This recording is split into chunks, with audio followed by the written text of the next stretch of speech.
So if you've been around investing for any length of time, you've definitely heard about the Sharpe Ratio. It's everywhere, right? It's the standard, the quick number everyone throws around to judge how well a strategy is doing. But what if I told you that relying on that one number is kind of like trying to drive a car by only looking in the rearview mirror? You're missing what's right in front of you. Okay, let's get into it. Here's what we're going to cover. First, we'll look at the famous Sharpe Ratio itself. Then, we're going to pull back the curtain and expose its hidden and sometimes pretty dangerous flaws. From there, we'll actually build a better investment toolkit with 4 powerful alternatives. And finally, we'll put it all together to show you how to get a full 360-degree view of an investment's performance. All right, so let's start with the king of all metrics. Why is the Sharpe Ratio so popular? I mean, why does everybody use it? Well, the answer is pretty simple. It promises to take something incredibly complex, investment performance, and boil it all down to just one easy-to-understand number. At its heart, the Sharpe Ratio is really just asking a basic question. For all the risk I'm taking on, how much extra reward am I actually getting? It takes your investment's return, subtracts what you could have gotten from a super safe investment, and then divides that by how much your investment bounces up and down. Its volatility. A bigger reward with a smoother ride means a higher Sharpe Ratio. Simple. And that simplicity is really its biggest selling point. The best way to think about it is like the GPA of your investment. You don't have to look at every single test and homework assignment. You just get one clean number that tells you how you're doing. It makes it super easy to compare different strategies. A 3.8 looks better than a 2.5, right? But, as any student knows, a GPA never ever tells the whole story. And that leads us right to the critical point of all this. Just like a student with a 4.0 might actually be terrible at working in a team or completely fall apart under real pressure, an investment with a fantastic Sharpe Ratio might be hiding some really serious, lurking risks. So here's flaw number 1, and it's a big one. The Sharpe Ratio sees all volatility as bad. But just think about that for a second. If your investment suddenly shoots up 20% in one day, is that risk? No way! You'd call that amazing. But the Sharpe Ratio actually penalizes the investment for that unexpected upward spike, just as much as it would for a 20% drop. It treats a wonderful surprise the same as a disaster. And look, this isn't just some theory that academics argue about. This problem played out in one of the most famous blow-ups in financial history, a hedge fund called Long-Term Capital Management, or LTCM. On paper, these guys looked like absolute rock stars. Back in the late 90s, LTCM had a Sharpe Ratio of 4.35. Now, to give you some context, a Sharpe Ratio over 1 is considered pretty good. Over 2 is fantastic. A 4.35, that's almost unheard of. It basically screamed to the world, we're giving you incredible returns with virtually no risk. And investors? Well, they bought it. And then, the whole thing imploded. One single rare market event, what we call a tail risk, set off a domino effect that completely annihilated the fund. The Sharpe Ratio was totally blind to this possibility. Why? Because it was only looking at the average day-to-day bumps. It was great at predicting a calm, sunny day, but it gave zero warning about the once-in-a-century hurricane that was sitting just off the coast. But the problems don't even stop there. The Sharpe Ratio completely ignores the journey. Did you have to suffer through a terrifying 50% drop before your investment recovered? The Sharpe Ratio doesn't care. It also assumes that investment returns fit into a nice, neat bell curve, which we know isn't true. It ignores the fat tails where the real blow-ups live. It can even be tricked by things that don't trade very often, making them look way safer than they actually are. So, yeah, it's pretty clear that relying on just one number is a recipe for disaster.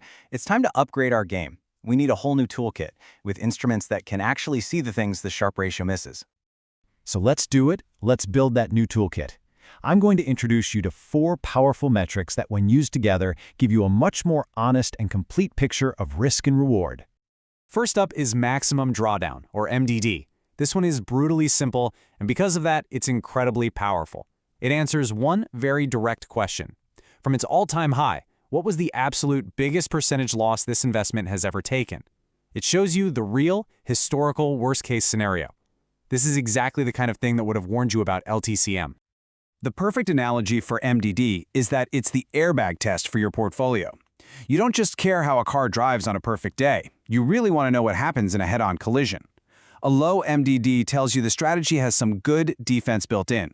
It tells you how bad the damage is in the worst possible crash.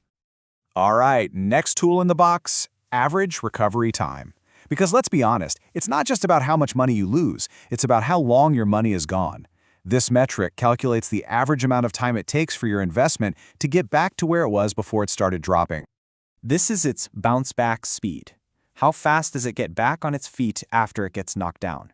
An investment that takes 5 years to get back to even feels a whole lot different than one that takes 5 months, even if their Sharpe ratios are exactly the same. This measures how long your capital is stuck in the mud just trying to break even. Our third tool is the Sortino Ratio. Now this one is a brilliant and direct upgrade to the Sharpe Ratio. It specifically fixes that first big flaw we talked about. Instead of punishing an investment for all its ups and downs, it only looks at the bad kind, the volatility that comes from your returns falling below what you were hoping for. This makes it the fair grader. It's not going to mark you down because you got an A++ on the exam when you were only expecting an A. The Sortino Ratio understands that upside surprises are great. It smartly measures your reward only against the risk of actual, painful losses. It's just a much more intelligent way of looking at risk-adjusted return. And finally, we have the Calmar Ratio. This one is great because it connects two of our most important ideas. It simply takes the average yearly return and divides it by the maximum drawdown we just talked about. The Calmar Ratio really shows you the bang for your buck relative to the absolute worst-case scenario. It asks a simple question. For the worst pain this investment ever made you endure, was the return you got worth it? A high Calmar Ratio is telling you you're being compensated really well for taking on that maximum risk. Okay, so we've got our 4 new tools, but the real power here isn't about throwing out the Sharpe Ratio entirely. It's about using all of these metrics together to get a full 360-degree view of what's really going on. This table really pulls it all together. Take a look. The Sharpe asks about your reward for total risk, but its blind spot is that it can't tell the difference between good and bad risk. So you bring in the maximum drawdown to find the single worst loss, but its blind spot is that it doesn't tell you how often you lose money. So then you add in average recovery time to see how long those losses last. But that doesn't tell you how deep the loss was. The Sortino fixes Sharpe's big flaw, but it can still miss those rare tail events. And finally, the Calmar links your return directly to the worst loss, but it's only focused on that one single event. You see, no one metric can do it all, but together they create an incredibly powerful dashboard. It all comes down to this one simple, powerful idea, summed up perfectly here. Risk is one word, but the number that represents it cannot be just one. To really, truly understand an investment, you have to look at it from all the different angles. So, I'll leave you with this. The next time you see an investment with a really high, shiny Sharpe ratio, just pause. Don't take it at face value. Ask the deeper questions. What's the maximum drawdown? How long does it take to recover? What does the Sortino ratio tell me? Because the real question isn't about finding one magic number. It's about asking yourself, are you really seeing the whole picture?